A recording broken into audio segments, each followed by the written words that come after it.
Welcome to the Tao of Our Understanding Recovery Podcast. In this podcast, we discuss mystical works of literature and how they relate to recovery. We hope you enjoy today's podcast episode. Hello, this is Buddy C. Welcome to the Tao of Understanding Recovery Podcast. Today we have Brian and Oscar. Good to have you guys today. If you're new to the podcast, we talk about how Taoist principles relate to our personal recovery. Talk about experience, strength, and hope, not inexperience, weakness, and despair. That's what I was taught early. Sponsor reiterated that at the moment when I first began, I need to be quiet in meetings. I had 2 ears and 1 mouth for a reason. And all that personal stuff, I can come talk to him about. I don't have to share that. I don't have to, what we would call, throw up all over the meeting. But he said, some people don't have that. So you need to be tolerant and patient and allow it if it's needed for someone. One of my first glimpses at a life of compassionate living in those small actions. You know, what I have to say is not always important, believe it or not. It's amazing, but people have great lives without listening to what I have to say. I know it's hard to believe, but it's hard for me to believe for sure. Anyway, let's get to what we're talking about. First, I want to talk about a couple of resources. I want to talk about a resource you can find at buddyc.org, and you should be able to find this resource in the episode notes on all the podcasts. It's links to a couple of Google calendars that I did. One of the calendars is a daily thought. It includes AA thought. It includes Course in Miracles. It includes just general quotes. And it's just a basic Google calendar that you can import that has those things. And I tweak occasionally. Second Google calendar is a Course in Miracles daily lesson calendar. And if you don't know how Course in Miracles is set up, it's set up in a daily lesson for every day of the year, and it starts back over in January. I created this calendar, quite honestly, for my use. I couldn't find one, so I took a year, and as I read them, I put them in the calendar and created a calendar. Gosh, it's been years and years ago I did that when I first started hearing about Course in Miracles. So you're welcome to use either one of those, share them with anyone that could benefit. We do also like to talk about a synchronistic moment that one of us has had. Doesn't necessarily mean the last week, but sometime. So just any time that we've experienced those in the past. And I think Oscar has one for us today. Yes, thank you.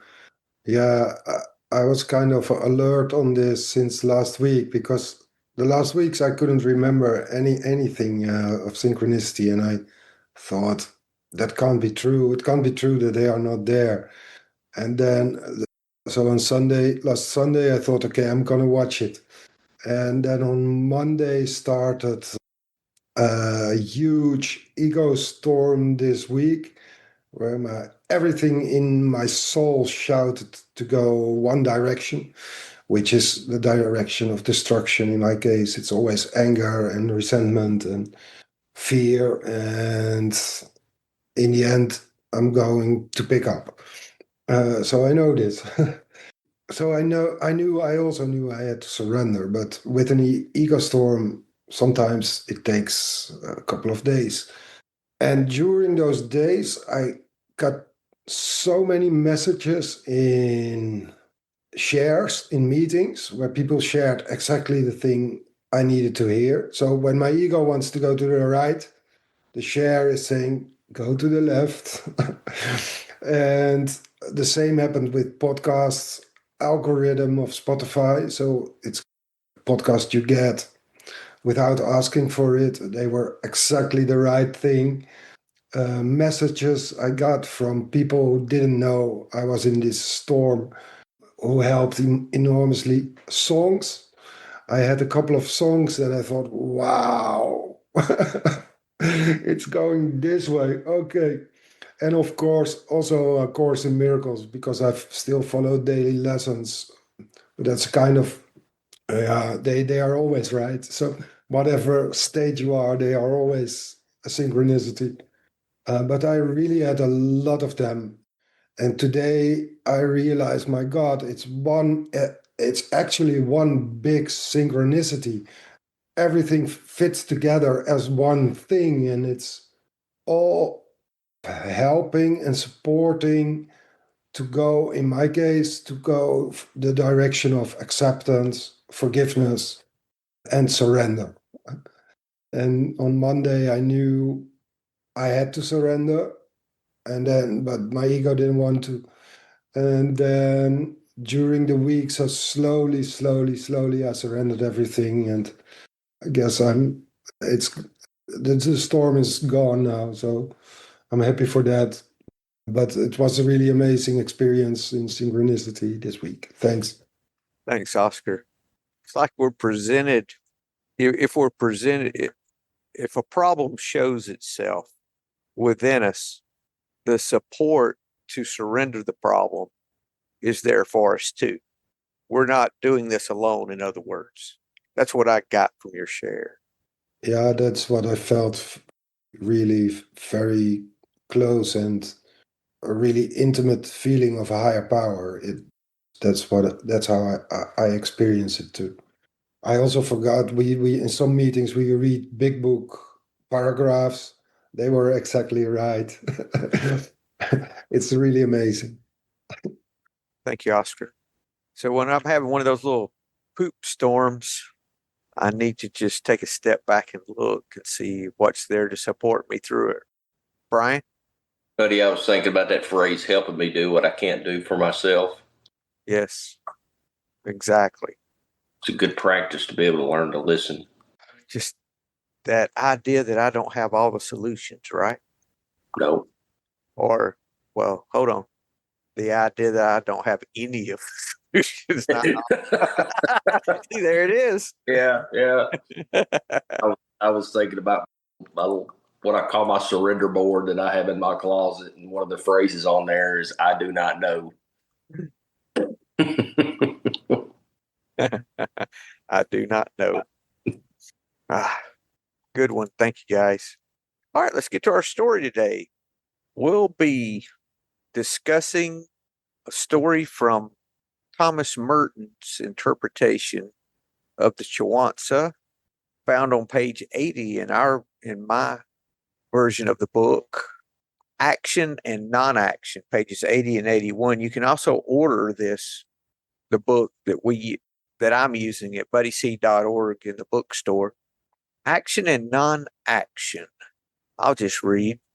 Let's read the whole thing and then we'll come back. The non-action of the wise man is not inaction. It is not studied. It is not shaken by anything. The sage is quiet because he is not moved, not because he wills to be quiet. Still water is like glass. You can look in it and see the bristles on your chin. It is a perfect level. A carpenter could use it. If water is so clear, so level, how much more the spirit of man? The heart of the wise man is tranquil. It is the mirror of heaven and earth. The glass is the glass of everything. Emptiness, stillness, tranquility, tastelessness, silence, non-action. This is the level of heaven and earth. This is perfect Tao. Wise men find here. Okay. Wise men find here their resting place. Resting, they're empty. From emptiness comes the unconditioned. From this, the conditioned, the individual thing. So from the sage's emptiness, stillness arises. From stillness, action. From action, attainment. From their stillness comes their non-action, which is also action and is therefore their attainment. For stillness is joy. Joy is free from care, fruitful in long years. Joy does all things without concern. For emptiness, stillness, tranquility, tastelessness, silence, and non-action are the root of all things. We on purpose, or I on purpose, do not read this beforehand. So That's why I'm stumbling over some of the sentences, just so that we can, because if I start reading something, I want to start thinking it over. And I would rather us just look at this in the moment as to what is speaking to us right now. So let's start at the beginning. Just looking at the title, action and non-action, I think of opposites. I'm doing something or I'm doing nothing. But that's not what this is saying, the way I see it. It has a lot to do with Wu Wei, which is effortless effort, which is talked about a lot in Taoist thought. And this action and non-action gets probably the most pushback of anything in Taoist thought that I know of. Is, of course, it takes action. What are you talking about? I can't sit around and just wait on life to do something. I've got to, it's up to me to make something happen. I can't just sit around and do nothing. That's not what this is saying. This is not saying you do nothing. Let's just read through again and we'll just talk line by line. You guys let me know when you have something. The non-action of the wise man is not inaction. Okay, so he's laying the groundwork there. We're not talking about no action, but these are some of the description of what non-action looks like. If you're walking in non-action, let's say, if this is a principle that you're living by, whatever the thing is, it's not studied, it's not shaken. The sage is quiet because he's not moved, not because he wills to be quiet. In other words, he's not forcing, he's not pushing. I see that as his nature. If we're living by this nature that I have found over time, that I have this foundational nature of love, this nature of compassion that's underneath my fear. And what the program does for me is through the steps, the working of the steps and the continued practice of the steps, that I start seeing the causes and conditions. The alcohol was just a symptom. It was not the problem. The problem was all of the fears that were controlling my life, and I didn't know what to do about them. Those fears caused me to act out. They caused me to want to escape from the present moment. And that's what alcohol did for me. It gave me relief. That's why alcohol is called spirits, is because it is a form of relief. Now, it's artificial, doesn't last long, but it gave me, for brief periods, somewhat like what I get from living a surrendered life. The sage he knows that studying the situation is not the answer, or shaking it, trying to get it to force it some way. Hitting it with a hammer, is not the answer. That didn't work. Get a bigger hammer. And it's not because he wills to be quiet. It's just natural for him. Oscar? Yeah, I listen sometimes to meditations from an adept of Ramana Maharshi, and he's talking always about letting go of the doership. And when I let go, which is the ego and the ego mind and my persona or my persona. And actually, I think all spiritual, any spiritual path you choose will lead to that. And also the 12 steps lead to that. It's kind of constant letting go of myself with small s. But I thought about this non-doership in the terms of non-action. So it's a kind of the same. So I don't do action anymore because I'm letting go of the I who can do the action. So when I completely let go of the I my body just moves and it does what it does. When someone is drowning, I will save him. When someone asks for help, I will give my help. When I go to work, I do my work. When my children need something, I will support them. So it's not that we are not doing the action, but we are doing it as a non-doer. So the I disappears. And when the I disappears, there are no thoughts. And when there are no thoughts, there's just the present moment. So those kind of come together, the present moment and the non-doer, or the stillness or the joy or the love or forgiveness.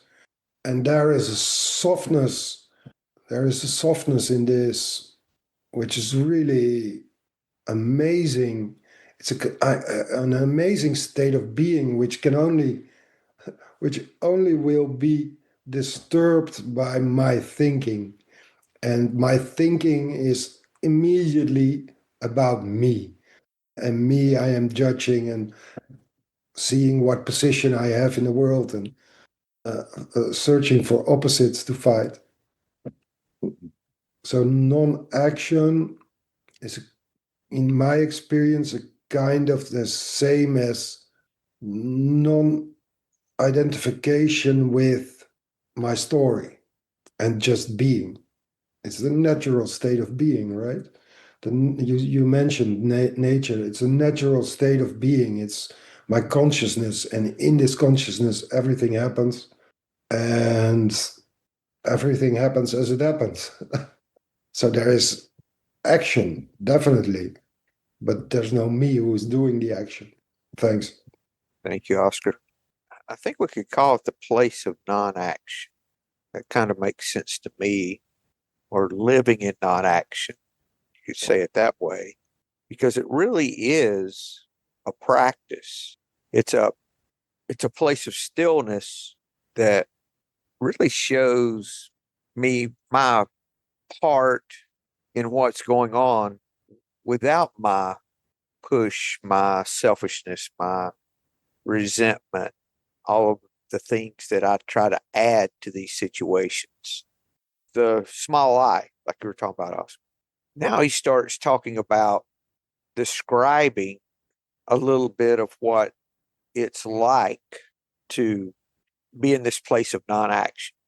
It's similar to still water, in that still water's like glass, like a glass. You can look into it and see the bristles on your chin. It can magnify things. You can see clearly. And it is a perfect level. So this place of non-action, this place of stillness, is always the perfect level.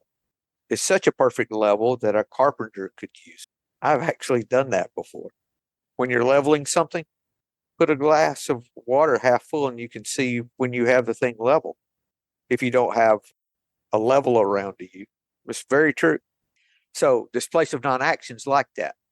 It always shows the perfect level. It always shows what the correct response is.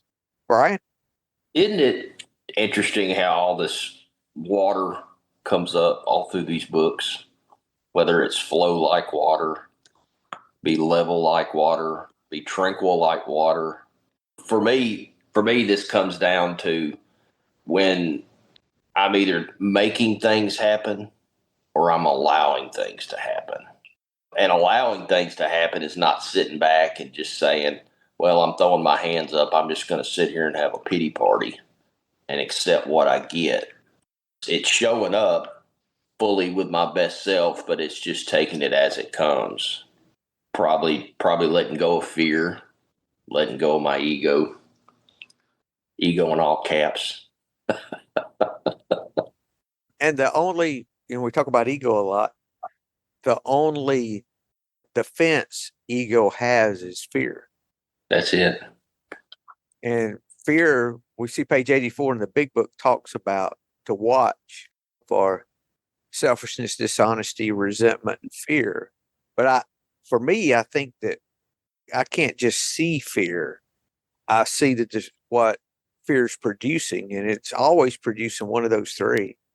Mm-hmm. Either I'm acting from a place of dishonesty or selfishness or resentment. And a lot of times it's seen as anger. Mm-hmm. Yeah. So but the process always goes back to fear. Here. Yeah. One reason they use water so much, Brian, is because you got to remember this was written 2,500 years ago. Mm-hmm. They only had natural things at that time to use. Yeah. So water was a very good and an integral part of life. So it was a very good source of all kinds of analogies. Yeah.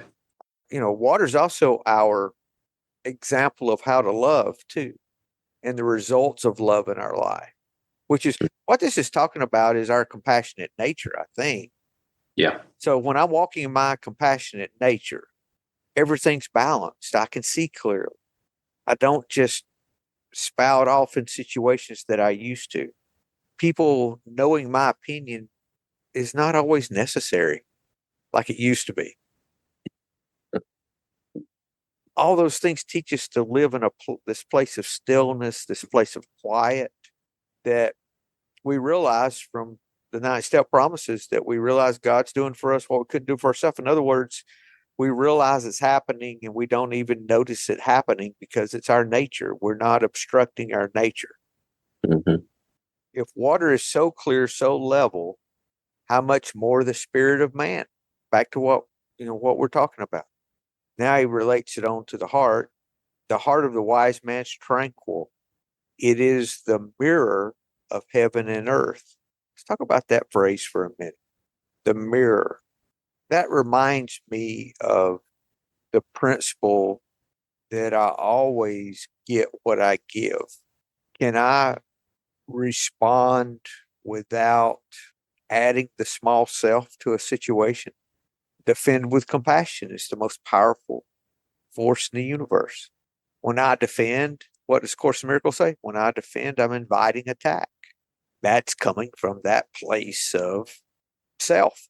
When I'm defending, the majority of the time, very rarely have I defended myself when the results were what I wanted them to be. I'd have been much better off just keeping my mouth shut and moving on.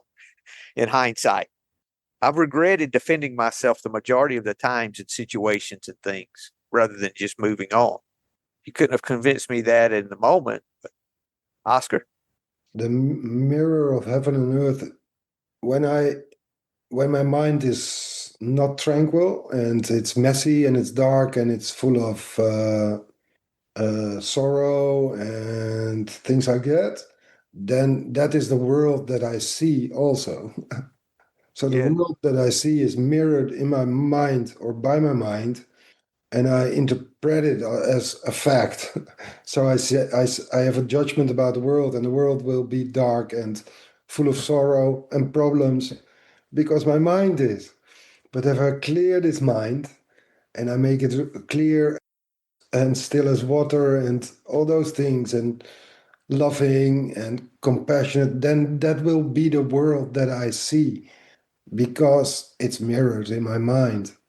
So that's a beautiful explanation of why or how it's possible that you can have such completely different perceptions of the world without the world changing. So I just changed my mind. And by changing my mind, the world changes. What is on my mind, I will meet in the world. Thanks. Thank you. That's really good, Oscar. Yeah. I was looking up a Tao of Hu quote about the 3 ways that non-action or Wu Wei behave. Flows like water, reflects like a mirror, responds like an echo. When I'm interacting with others, am I doing those 3? Or those 3 happening in am I exhibiting my nature in this way? To be a way to say it. Do I reflect like a mirror? When someone interacts with me, can I allow compassion to respond instead of buddy adding the small self in there in whatever I'm doing? Can I put a hook out there to draw something back? No. Can I not do that? And an echo is an interesting thing too, because when you get it, an echo, nothing's added to an echo. So when, let's say you're in a cave, is what I'm thinking of. You're in a cave and you say something and it's in a place where it would echo. It echoes back exactly what you said, maybe at a little lower decibel, but it gets all of what it says from what you said, not it doesn't add to it. You've seen some comedies and things where someone would like it should echo and it says something different, when it comes back. That's not natural. They added to the echo. Can we be the cave without adding to what's presented? That's that place of stillness that this story is talking about, I think. Yeah. The glass of everything. Can I look at all of life this way? If I put my entire life in the glass, how clear would it be? What areas do I still not allow stillness to prevail? What am I adding to the mirror so I see things very, like Oscar talked about? What am I adding that's causing me to not perceive things correctly? Can I see this differently? Every situation I come, there's the saying that there's my side, it's their side, and then there's what's real, which is neither one, right? That's why in court, witnesses are so undependable because five people can see the same thing and everyone sees something a little different. I do that in my life all the time. The first thing I can do when I'm starting to get disturbed in a situation is take a step back. Can I see this differently? What am I not seeing here?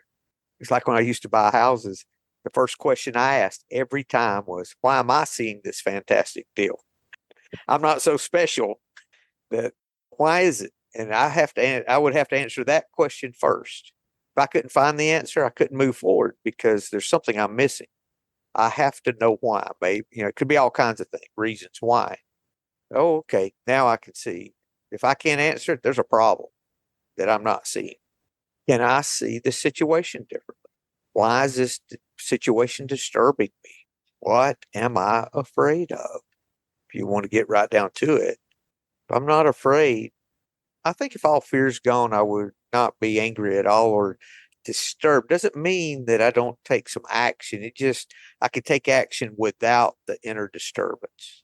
I don't have to be disturbed to take action. Not talking about being a doormat. Actually, it's talking about not being a doormat, really, is what it's talking about. Because even if I get angry about something, I'm pretty much being the doormat too. I can live without anger. And over time, go ahead. Talking about black belt Al-Anon stuff. Yeah. Not picking up the rope. Yeah. Emptiness, stillness, tranquility, tastelessness, silence, non-action. This is the level of heaven and earth. Goes back to that level again, like it was talking about water. This is perfect Tao. Wise men find here their resting place. Resting, they're empty. It's really describing what it is to walk in that compassionate nature, because for me, when you talk about Tao, that's what you're talking about. Oscar? Yes, to me, it seems to be about a completely non-judgmental mind. So the level of heaven and earth seems like, okay, like completely neutral. Yeah, the world is, and so is my body, and it's in this world, but there is no opinion about it, there's no judgment about it. And when I think about my own mind, when I don't judge, I don't think. So all of my thinking is about judging and judgment.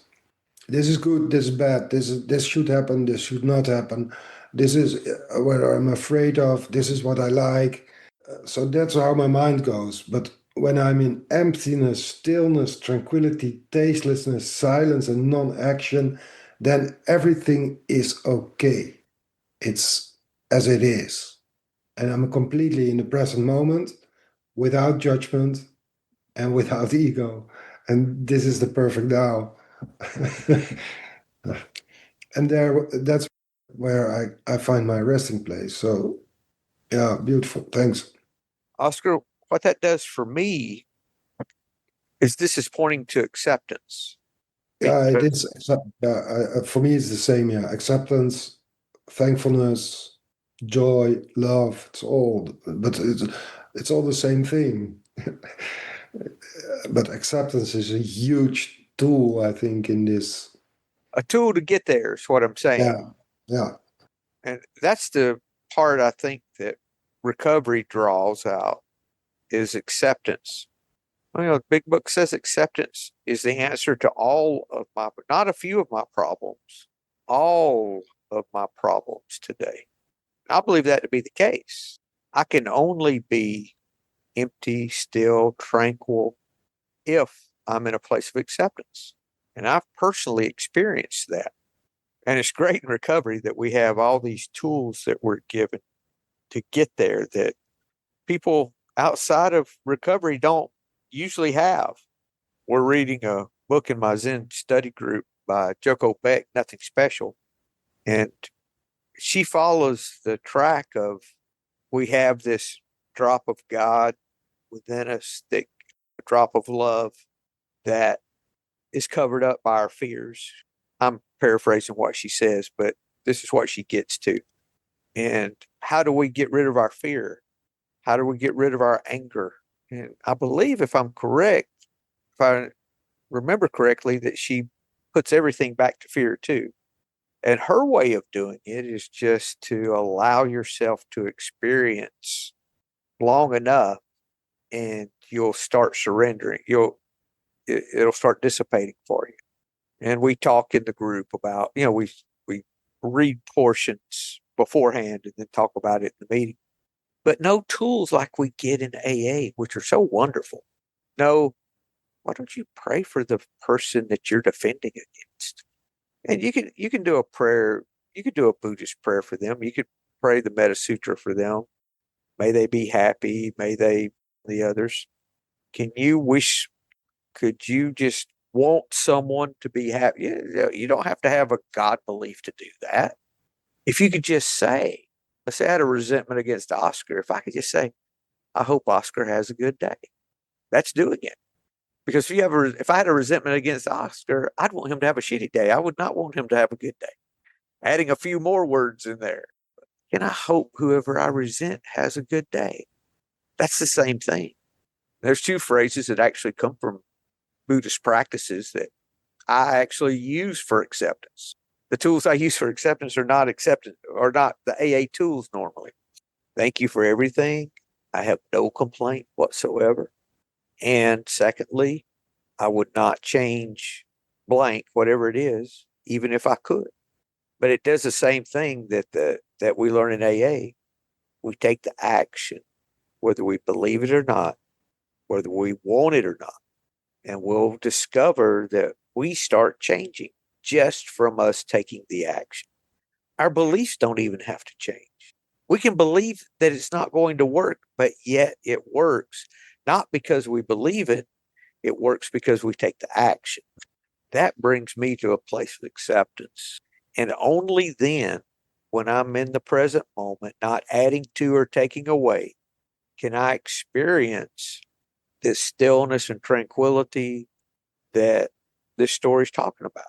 That emptiness. I like where it says resting, they are empty. Yeah. And the next line, Brian, from emptiness comes the unconditioned. So you go from emptiness to unconditioned. And from this, the conditioned, the individual things. So from the sage's emptiness, stillness arises. From stillness, action. From action, attainment. So these are the steps. First, empty of their own thinking, their own shaking, their own forcing. From acceptance would be the same thing, I would think, as the emptiness. From acceptance, stillness arises. Then from the stillness, action. And from action, attainment. In other words, once we can step out of the way, once we can allow the glass to be level, and still. There's the Tao quote that can we allow the water to remain still and the mud settle so that the right answer can appear by itself. We don't have to do anything to see in the water. We just have to stop shaking the water. Stop controlling. Every time I keep moving it, it never clears up. Oscar?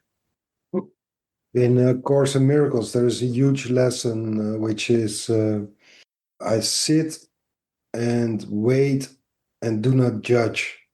So when I also to do this with this ego storm, just sit and wait and do not judge and let all things be exactly as they are, and it's okay.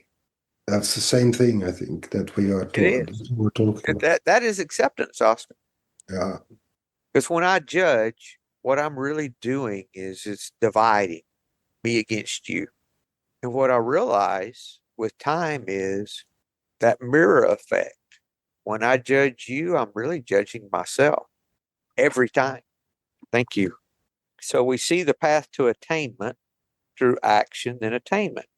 From their stillness, back to stillness again, that's what creates their non-action, which is also action and is therefore their attainment. In other words, not taking inappropriate action. For me to be still is much more effort than me to get in there and stir it up. It takes a lot. It takes surrender to be still. It takes surrender to seek to understand rather than be understood. That's what causes me to see things differently, is if I seek to understand rather than be understood. When you're in a negotiation for business, what's the first thing you do? Or for me, I don't do much negotiate now, but one of the first questions is, if I'm negotiating with someone, what is it they really want? What are they really after? I'm thinking dollars here, but what is it they're really after? And if I can give them what they really want, the dollars will line up. When I was buying houses, sometimes it was a U-Haul to Ohio or something. Guess what? I got them a U-Haul, and everything else started falling into place because that's really all they wanted. When I bought my lake house, the guy wanted about, I think it's $1,800 in credit cards paid off. So I made sure he got his credit cards paid off, and the money worked out on the house. So those are kind of things in this we can apply. Because how can I see this person that's fighting against me? How can I see that differently? Or a business situation, did they just make a mistake? Don't I make those mistakes all the time? Why am I upset with them about this? Would I want someone to be upset with me in the same situation? They're not trying to screw me over. It just happens. If I'm seeing it a little differently, I can respond differently or not respond at all. That's creating that stillness that I wouldn't have otherwise. And I think we're all in percentages of this. I don't think this is something that we walk in 100%. Will I ever walk 100% of never having anger? I don't know, but I'm a lot better than I used to be, for sure. So it is a waking up to that. At least it is for me. Okay. And also it says, from stillness comes the attainment, for stillness is joy. Joy is free from care, fruitful in long years. Wow, now it speaks to joy. The Bible says the kingdom of God's not meat and drink.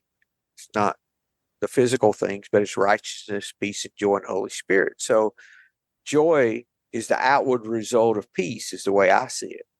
I have peace within, but when I have peace, what's seen outwardly is joy. If I have that stillness outwardly, I'm going to experience joy. And that joy is a result of freedom from care. It's a result of the third step, turning my will and my life, letting go of my will and my life, turning that care over. For me, it's turning it over to the present moment. I know from past experience, things are going to work out without my constant shaking and shuffling and moving and doing and what this is talking about, without my action, my self-action. Joy does all things without concern, for emptiness, stillness, tranquility, tastelessness, silence, and non-action are the root of all things. How do I know that I'm walking in this? How much joy do I have in my life? Take it down to a specific situation. Is this situation disturbing me? Or am I able to be happy through this? I'll say happy, joyful. Can I be at a place of peace and joy through this? Is that happening? If it's not happening, let me look and see what actions am I taking that I shouldn't? Where am I sticking my fingers in where they shouldn't be? What am I trying to control? What am I trying to change that I can't change? What am I not accepting as it is? What's stressing me? Those are the places that I'm inserting action that I need to surrender for me and ask that I be shown how to respond in this situation. What is my part? That's why we have a part in every situation. It's because it's not the situation, it's our response to the situation. That's the problem. Rain falls on the just and the unjust. No matter how just someone is, it's going to rain in their life. That's life. So when I set aside the things are good, I must be good, and things are bad, I must be bad. When I set that aside, I was able to say, this is just life. In these experiences in the past, I have tried all this stuff and none of it worked. It just got me bug-eyed and upset. And it worked out just like it would have, whether I would have done all of that or not. I was like, okay. So can I just be at peace this time that it's going to work out like it has in the past? That's what's great about gratitude lists. Gratitude lists help me with that. It worked out like this before. Why do I not think it will work out now? What that I'm upset about, even a week from now, will I even remember? 99% of the things I get upset about, I will not remember I got upset for. Why I got upset a week from now. Or I could say, if my future self were speaking to me right now, what would I tell myself? Don't do it, it's a trick. Is usually It's a trap. the answer. Don't, it's a trick. You know where that goes. Yeah. I need to remind myself that it's already worked out. Yeah. Why do I think my excessive effort is going to do anything to correct the situation? Not to say I don't have things to do, Brian. That's not what I'm saying. Mm-hmm. But I cannot see what there is for me to do until I extract me from the equation. For me, I get to that point, and then when I'm able to let go of it, then it's like I just get this moment of clarity. This is what I need to do. The process of getting that moment of clarity is always the same. Yeah. Accepting it as it is, allowing it to be, taking that step back. Okay, what am I missing here? Can I see this differently? How can I get compassion into this situation? Or how can I get stillness into this situation? Man, when my buttons get pushed, and I've got a few of them, it's hard to let go. They're lined up. Someone told me one time what I needed to do was just put my buttons in a place they can't be pushed. Quit putting them out there. Easier said than done, especially in the middle of it happening. Yeah. But that's part of the waking up process, Brian, is being able to notice it before it happens rather than noticing it after it's happened. That's it. Because I had no control. I could see the train coming, but there was no way I could get off those tracks. No way whatsoever. Now at times I can. Good stuff, guys. Yeah. Anything else before we close? Thank you guys for a good conversation. And I hope to see you next week. Thank you. Hello, this is Buddy C. I wanted to make you aware of several recovery-related resources that I've posted in the episode description. These resources include a list of recovery podcasts, a free sober meditation app, daily recovery email, shared Google recovery calendars. Hope you put some of these resources to use and have a great week. Thank you for listening to the Tao of Our Understanding Recovery Podcast. If you enjoyed this episode, please share it with your friends in recovery.